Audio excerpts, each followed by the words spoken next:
Hello बच्चों, नमस्कार। कैसे हैं आप सभी लोग। उम्मीद करते हैं आप सभी लोग ठीक होंगे और हमारा वीडियो भी देख रहे होंगे। जैसा कि आप सभी लोग जानते हैं कि हम क्लास 11th के फिजिक्स पढ़ा रहे हैं और क्लास 11th में जो है हमने यूनिट्स एंड मेजरमेंट स्टार्ट किया था, जिसमें हमने आपको फंडामेंटल फिजिकल क्वांटिटी के बारे में बताया और types of fundamental physical quantity के बारे में बताया। ठीक है, तो कल हमने फंडामेंटल फिजिकल क्वांटिटी के साथ में पूरी 100% कंप्लीट कर ली थी कि फिजिकल क्वांटिटी को। आज हम पढ़ेंगे यूनिट। अगला हमारा क्या है? Unit.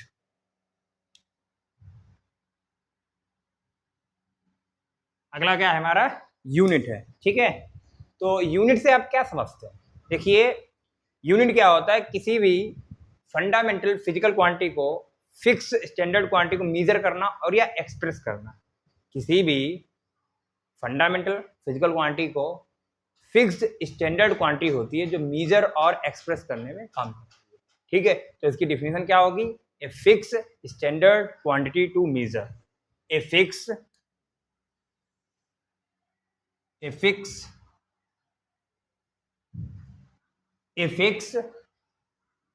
Standard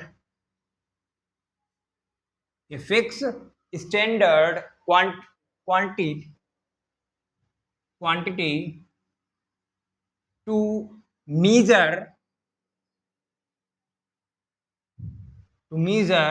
and express physical quantities।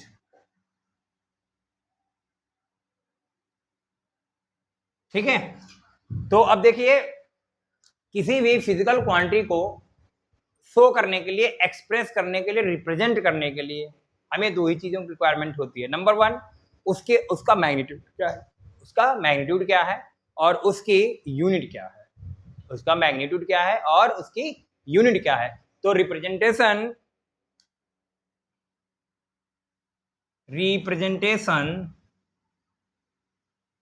Of physical quantity, इसको हम रिप्रेजेंट करते हैं फिजिकल क्वांटिटी को क्यू से। किससे रिप्रेजेंट करते हैं? क्यू से रिप्रेजेंट करते हैं।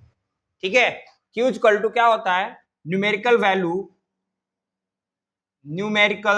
वैल्यू होनी चाहिए उसकी, और मल्टीप्लाई क्या होना चाहिए? यूनिट होनी चाहिए। या इसी को हम बोल सकते हैं Q equal to physical quantity equal to magnitude multiply by unit. जैसे एग्जांपल के लिए हम बोले सेब लिया ना, तो सेब हमारी क्या है? फिजिकल क्वांटिटी है। ठीक है, क्या है? फिजिकल क्वांटिटी है। और सेब हम लाएंगे तो आप पूछेंगे सर कितने केजी, कितने का जो आंसर देगा वो क्या देगा? मैग्नीट्यूड। हम कहें 5 केजी, तो 5 क्या है? उसमें हमारा मैग्नीट्यूड है, और केजी जो हमने बोला है वो क्या है? यूनिट है। क्या है? केजी क्या है? यूनिट है। तो यहां से हम बोल सकते हैं इसको एज ए फॉर्मूला कि Q इक्वल टू एन से मैग्नीट्यूड को रिप्रेजेंट किया था एन से, और यू किससे रिप्रेजेंट होता है? यूनिट को रिप्रेजेंट करते हैं यू से। ठीक है, एन यू। अब आप एक बात सोचिए जरा, अगर हम बोले कि आप जाइए और 1 केजी एप्पल लेके आइए, या कोई दूसरा बोल दे आपके घर में कि नहीं 1000 ग्राम एप्पल लेके आएंगे हम, तो मैग्नीट्यूड दोनों का क्या है? सेम है। मैग्नीट्यूड दोनों का क्या है? सेम है। तो इस चीज को हम ऐसे भी लिख सकते हैं। कैसे लिख सकते हैं जरा देखेंगे। इस चीज को हम कैसे लिख सकते हैं जरा देखिए। इस चीज को ऐसे लिख सकते हैं कि N1 U1 equal to N2 U2 होगा। ठीक है, N1 क्या है? कोई पहली न्यूमेरिकल वैल्यू, जैसे हमने बोला 1 केजी। ठीक है, तो 1 क्या है? हमारा पहला न्यूमेरिकल वैल्यू है, पहला मैग्नीट्यूड है।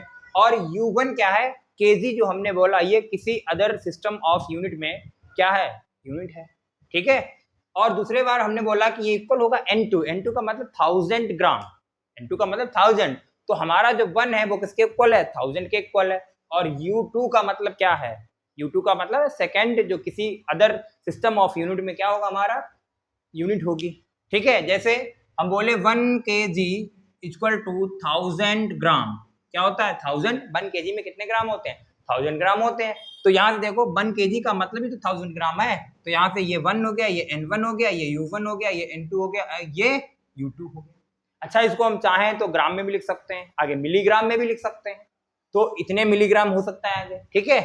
तो इसको हम ऐसे अगर लिखें तो डॉट डॉट डॉट, मतलब हम बोल सकते हैं N3U3, और ये डॉट डॉट कहाँ तक जाएगा, कोई ले लिया कि nth कोई हमने फिजिकल क्वांटिटी ले लिया, और कितना हो जाएगा UN हो सकता है, ठीक है। तो अब देखो इसका मतलब क्या है, ये हर बार वैल्यू सेम आने का मतलब क्या है, इसको लिख सकते हैं कि the product of magnitude and unit of physical quantity is always constant,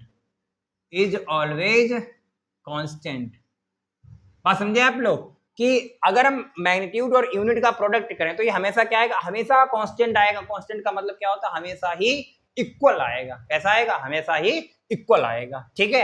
अब इसी लाइन को हम देख सकते हैं, इसको अगर हम मैथमेटिकल फॉर्म में लिखें, किसमें लिखें, मैथमेटिकल फॉर्म में लिखें, तो इस लाइन का मतलब क्या है कि numeric magnitude and unit is equal to the constant, क्या होती है, कांस्टेंट होती है, ठीक है। अगर यहां से हम n की वैल्यू निकालें, किसकी वैल्यू निकालें, n की वैल्यू, तो क्या आ जाएगा, कांस्टेंट अपॉन u।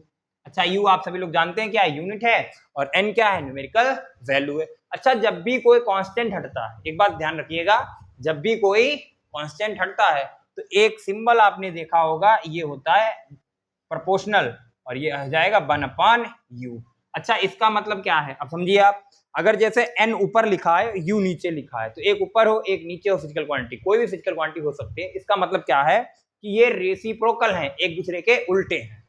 जैसे समझेंगे, इसको समझाएंगे हम कि a प्रोपोर्शनल b लिखा है, इसका मतलब क्या है कि अगर आप a में ग्रोथ करेंगे तो आपको बी में भी ग्रोथ मिलेगी। अच्छा, एरो अप का मतलब होता है इंक्रीज होगा, ठीक है। अगर हम ए को इंक्रीज करेंगे तो बी की वैल्यू भी क्या हो जाएगी, इंक्रीज हो जाएगी, ठीक है। जब ये साइन क्या पढ़ा जाता है, डायरेक्टली प्रोपोर्शनल पढ़ा जाता है, ठीक है। और दूसरी बार क्या है कि ए ऐसे लिख दें 1/में बी, तो यही साइन क्या बन जाता है, इनवर्सली प्रोपोर्शनल बन जाता है। क्या बन जाता है, यही साइन इनवर्सली प्रोपोर्शनल बन जाता है। अच्छा, इस लाइन का मतलब क्या है कि अगर आप ए को इंक्रीज करेंगे तो b क्या हो जाएगा, डिक्रीज हो जाएगा। अगर आप a को इंक्रीज करेंगे तो b क्या हो जाएगा, डिक्रीज हो जाएगा, ठीक है।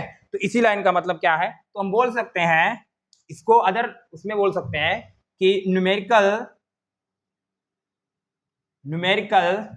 Value of physical quantity is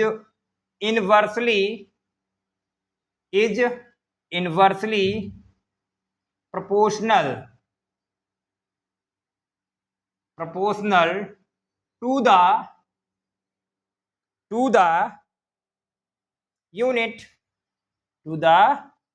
of physical quantity।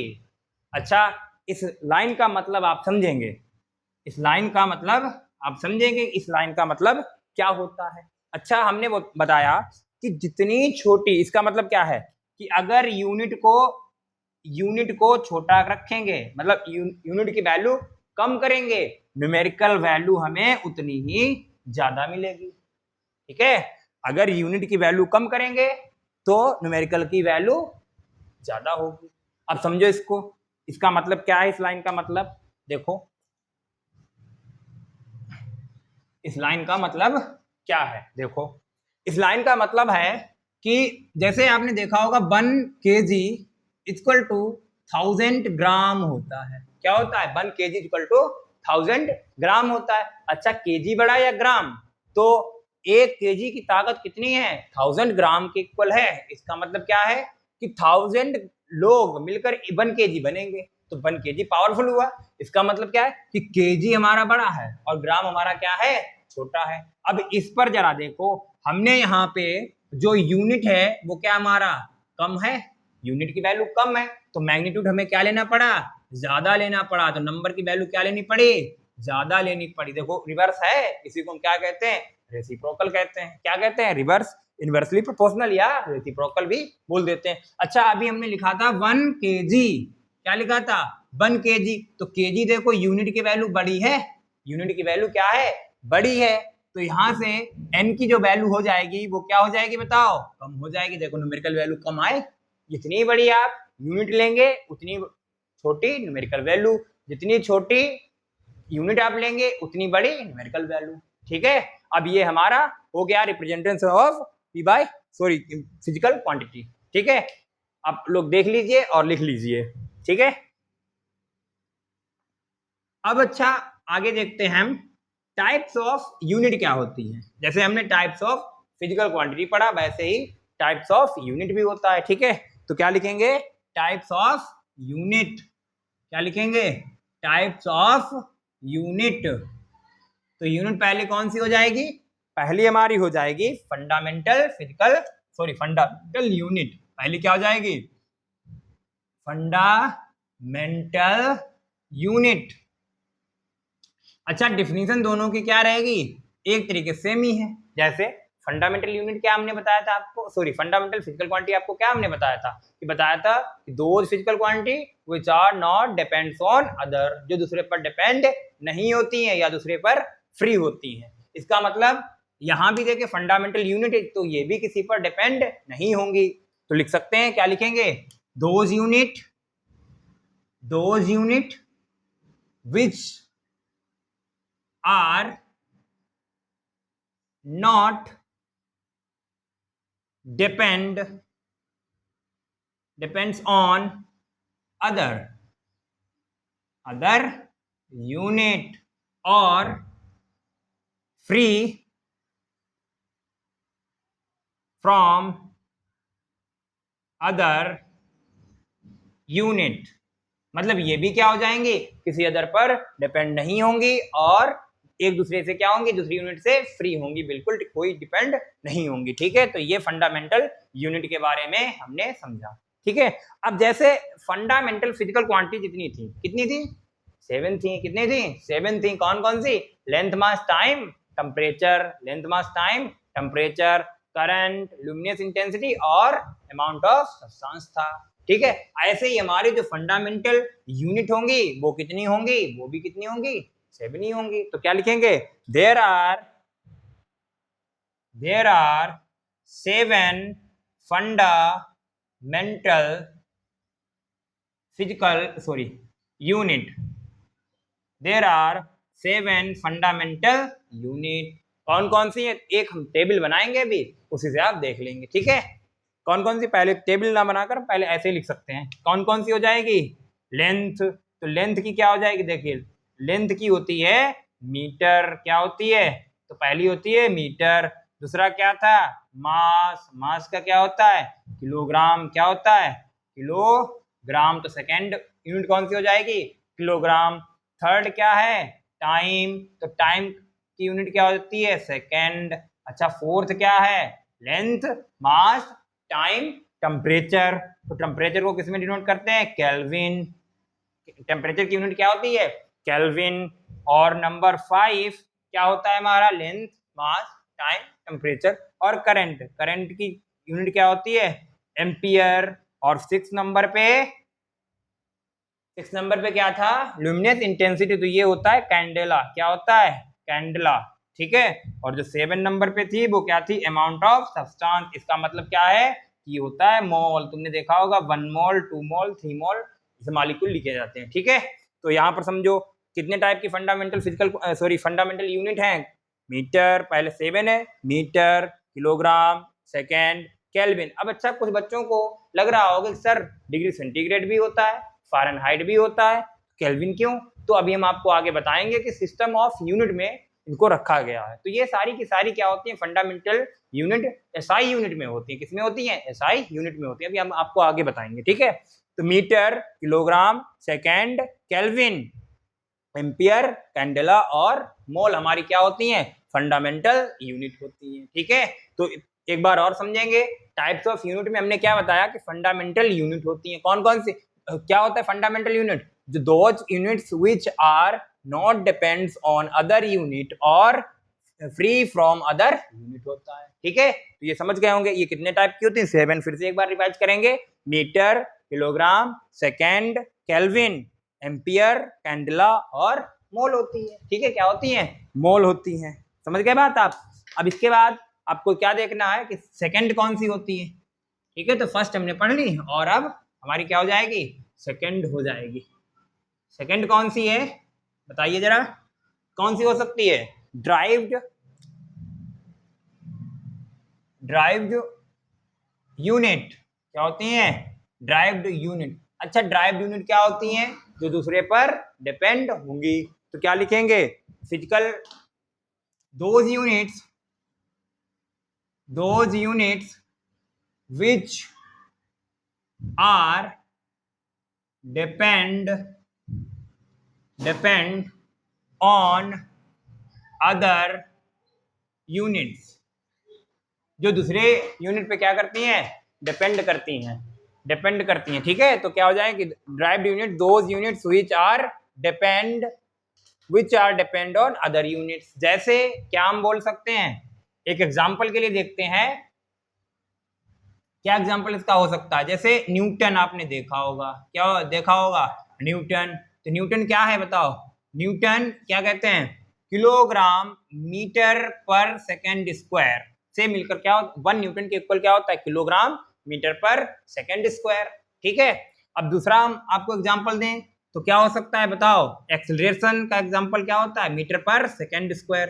तो मीटर पर सेकेंड स्क्वायर ये क्या होता है, एक्सेलरेशन होता है।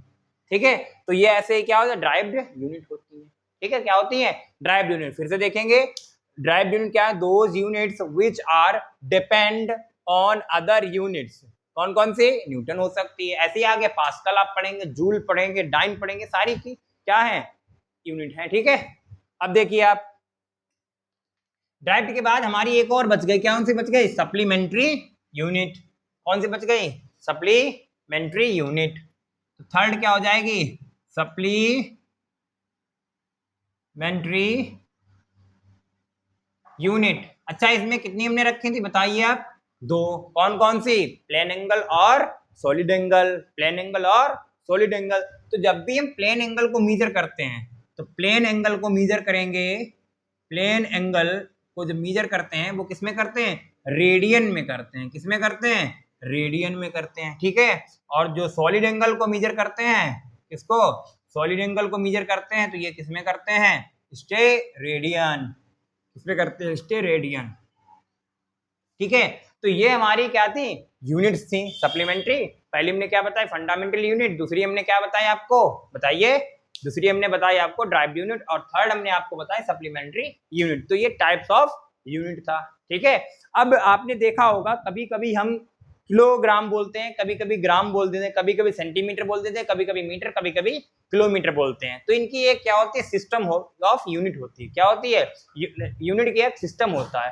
तो हम क्या करेंगे, अब उनको पढ़ेंगे। तो क्या है, अगली हेडिंग क्या हो जाएगी, system of unit. System of unit, अगली हेडिंग क्या है, system of unit. System of unit. अच्छा, सिस्टम ऑफ यूनिट्स कितनी होती हैं, 4 होती हैं। कौन कौन सी होती हैं, पहला होता है हमारा सीजीएस। क्या होता है, सीजीएस सिस्टम। दूसरा क्या होता है हमारा एफपीएस सिस्टम होता है। क्या होता है, एफपीएस सिस्टम होता है। और जो थर्ड हमारा होता है वो क्या होता है, एमकेएस सिस्टम होता है। एमकेएस सिस्टम होता है।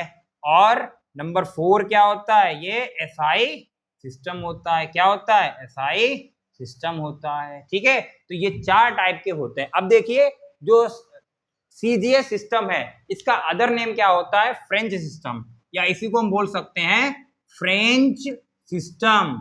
और फ्रेंच, इसका एक और नाम होता है, क्या नाम होता है, इसका एक नाम यहाँ पे लिखे जा रहे हैं। ठीक है, और क्या नाम होता है, साइंटिफिक, या साइंटिफिक बोल सकते हैं, साइंटिस्ट बोल सकते हैं। क्या बोलते हैं, साइंटिस्ट सिस्टम। साइंटिफिक कर लीजिए, बढ़िया रहेगा, साइंटिफिक सिस्टम। ठीक है, साइंटिफिक सिस्टम। ठीक है, ऐसे ही जो एफपीएस जो सिस्टम होता है उसका अदर नेम क्या है बताइए, उसका अदर नेम है ब्रिटिश सिस्टम। क्या नाम है इसका? British system.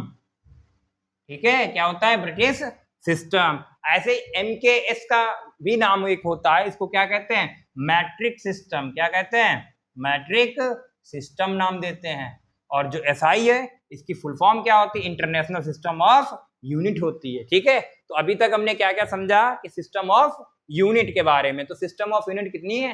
4 यूनिट। कौन कौन सी? CGS सिस्टम, या इसी का दूसरा नाम क्या है? फ्रेंच सिस्टम, या इसी को हम क्या कहते हैं? साइंटिफिक सिस्टम भी कहते हैं। ठीक है, FPS का मतलब क्या है?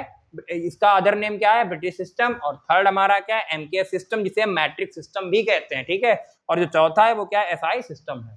चौथा क्या है? SI system. अच्छा, सबसे न्यू वन कौन सा है? ये वाला है। अभी हम किसको फॉलो कर रहे हैं? SI सिस्टम को हम फॉलो कर रहे हैं। ठीक है, और जो सबसे ओल्डेस्ट है वो क्या है? CGS सिस्टम है। क्या है? CGS सिस्टम है। ठीक है,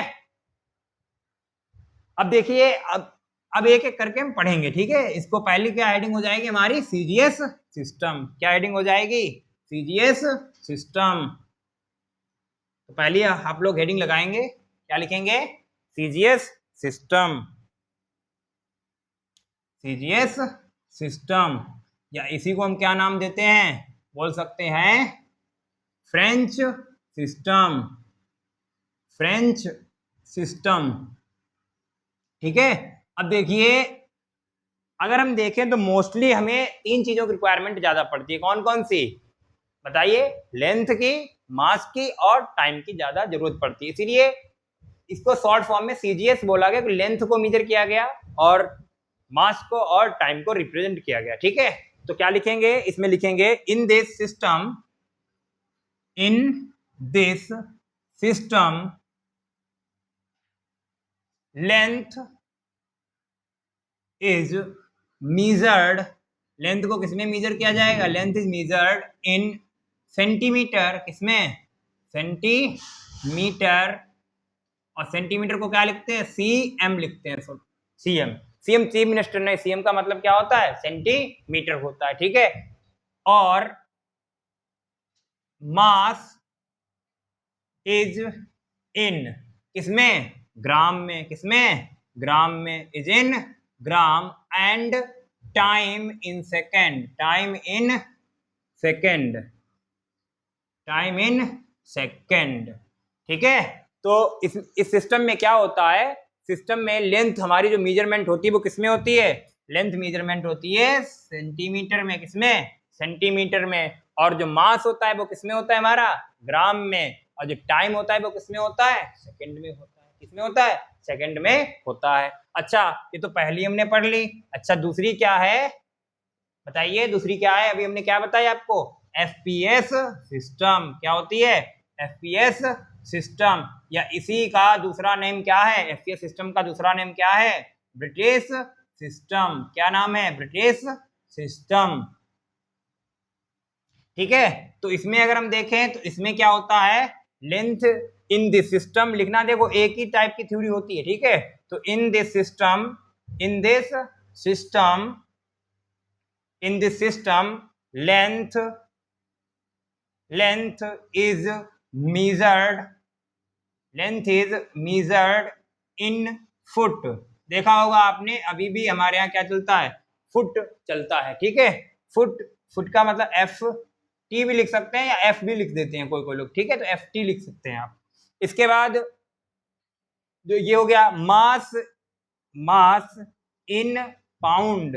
अच्छा, पाउंड आप जाते हैं बेकरी की शॉप पे तो आपने देखा होगा हम मांगते हैं 1 पाउंड केक और 2 पाउंड केक। 1 पाउंड केक का मतलब होता है आधा केजी, लगभग क्या होता है? आधा केजी, कुछ कम ही होता है आधा केजी से। ठीक है, तो 1 पाउंड होता है। अभी आप आगे लिखाएंगे कि 1 पाउंड में कितने ग्राम होते हैं, कितने केजी होते हैं। ठीक है, तो मास इन पाउंड। अच्छा, पाउंड को PD नहीं लिखते हैं, पाउंड को क्या लिखते हैं? LBS लिखते हैं। पाउंड को कैसे डिनोट करते हैं? शॉर्ट फॉर्म में LBS में शॉर्ट डिनोट करते हैं। ठीक है, एंड टाइम। अच्छा, टाइम इसमें भी किसमें जाएगा? Second. And time in second. किसमें? Time in second. बात समझे? तो यहां तक अभी हमने क्या देखा कि CGS सिस्टम और फ्रेंच सिस्टम में क्या होता है? लेंथ को मेजर करते हैं सेंटीमीटर में, और मास को ग्राम में, और टाइम को सेकेंड में। ठीक है, फिर इसके बाद क्या? FPS सिस्टम और ब्रिटिश सिस्टम में in this system length is measured in foot, किसमें किया जाता है, फुट में, और मास को पाउंड में, पाउंड को लिखने का तरीका LBS, और टाइम किसमें, सेकंड में, टाइम किसमें, सेकंड में। तो इसको आप क्या कॉपी कर लीजिए या स्क्रीनशॉट ले लीजिए, ठीक है, हो गया होगा आपका। तो अब क्या करना है, अब हमें थर्ड पढ़नी है, क्या पढ़नी है, थर्ड। थर्ड हमने कौन सी बताई थी, बताइए, MKS सिस्टम या मैट्रिक सिस्टम। क्या बोलेंगे, थर्ड, थर्ड है हमारी MKS सिस्टम या मैट्रिक सिस्टम, और मैट्रिक सिस्टम, ठीक है, क्या है, मैट्रिक सिस्टम है। अब देखिए इसमें क्या लिखेंगे, in this system, in this system, in this system length is measured, length is measured इन किसमें, मीटर, किसमें, मीटर, और मीटर को M से डिनोट करते हैं, ठीक है, मीटर। मास इन, मास किसमें हो जाएगा, किलोग्राम, किसमें, किलोग्राम, और किलोग्राम को KG, and time in second, time किसमें, सेकंड में, टाइम किसमें, सेकंड में, ठीक है। तो टाइम मोस्टली क्या होता है, सभी में सेकंड में ही होता है, ठीक है, किसमें होता है, सेकंड में, ठीक है। अब देखो हम समझ सकते हैं, अगर हम इसको बनाएं तो MKS में हो जाएगा कि in system length is measured in metre, sorry metre, and mass is kilogram, and time in second होता है, ठीक है। और लास्ट हमारी क्या है, SI, क्या है, SI system of unit, SI system of, sorry SI system, ठीक है। इसका अच्छा फुल फॉर्म क्या है, तो SI का मतलब है, SI सिस्टम का मतलब है, सिस्टम का मतलब है international, international system of unit, system of unit. अच्छा, अब इस समय जो हम फॉलो कर रहे हैं वो क्या फॉलो कर रहे हैं, SI सिस्टम को ही फॉलो कर रहे हैं। किसको फॉलो कर रहे हैं, SI सिस्टम को ही फॉलो कर रहे हैं, ठीक है। तो ये हमारी क्या थी, चार सिस्टम ऑफ यूनिट थी। अच्छा, अब इसके आगे हम क्या देखेंगे, अब समझिए आप, इसको हम एक टेबल बना के दे रहे हैं, आपको वो याद करनी पड़ेगी, ठीक है। टेबल कैसी होगी, SI सिस्टम में जो हमारी फंडामेंटल फिजिकल क्वांटिटी उसकी टेबल, ठीक है। तो क्या करेंगे, एक टेबल बनाएंगे, एक टेबल बनाएंगे, और इसमें लिखेंगे पहले फिजिकल क्वांटिटी, और फिजिकल क्वांटिटी वो भी कौन सी, या लिख लीजिए पूरा, फंडामेंटल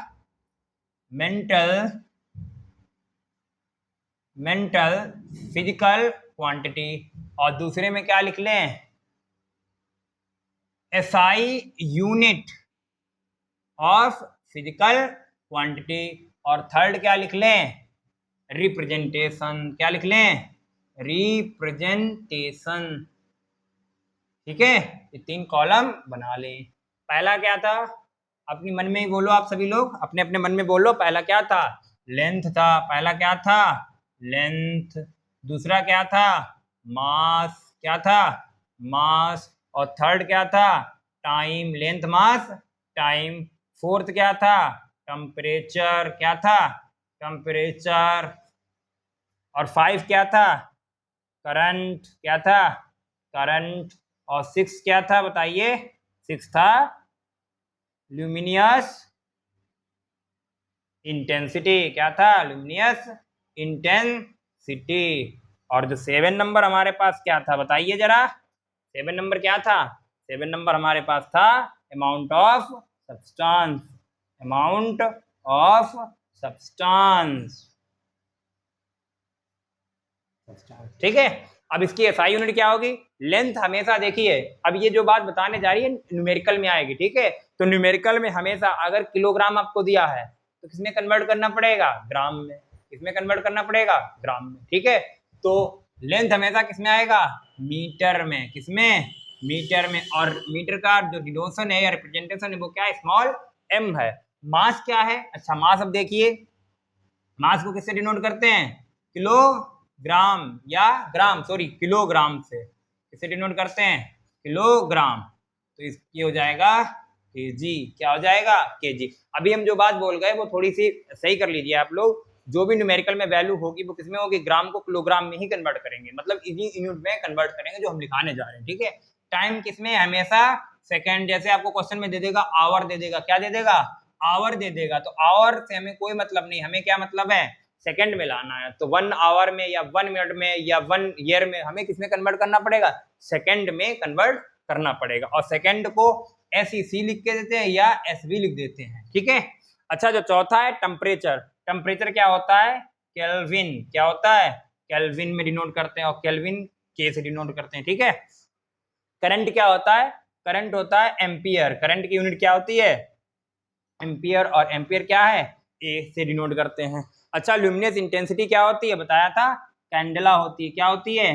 कैंडेला। और कैंडेला को किससे डिनोट करते हैं? CD से करते हैं। अमाउंट ऑफ सब्सटेंस किससे डिनोट करते हैं? मोल से। क्या लिखते हैं? मोल। और इधर क्या लिखते हैं? MOL लिख देते हैं, मोल। अच्छा, एक बात और समझ लीजिए, जैसे आपको दिख रहा होगा मीटर का M हमने छोटा बनाया, और केल्विन का K और एम्पियर का A हमने कैपिटल लेटर से बनाया। तो ये क्या होता है? जो भी यूनिट सिंपल है, जैसे विदाउट साइंटिस्ट के नेम से हैं, ठीक है, तो उनको हम हमेशा स्मॉल लेटर से ही क्या करते हैं? डिनोट करते हैं। जैसे केल्विन क्या थे? एक साइंटिस्ट थे। केल्विन क्या थे? थर्मोडायनेमिक्स में आपको पढ़ाया जाएगा। तो ये क्या थे? एक साइंटिस्ट थे। और एम्पियर भी क्या थे? एक साइंटिस्ट थे, ठीक है। क्या थे? एक साइंटिस्ट। इसलिए साइंटिस्ट को वैल्यू देने के लिए हम ये क्या करते हैं? साइंटिफिक नेम की जो भी यूनिट होती है वो क्या करते हैं? कैपिटल लेटर से डिनोट करते हैं, ठीक है। तो उम्मीद करते हैं ये वीडियो आपको अच्छा लगा होगा। अगर अच्छा लगा है तो लाइक करें, सब्सक्राइब करें और कमेंट करें। स्क्रीनशॉट ले सकते हैं आप, ठीक है। धन्यवाद, नमस्कार।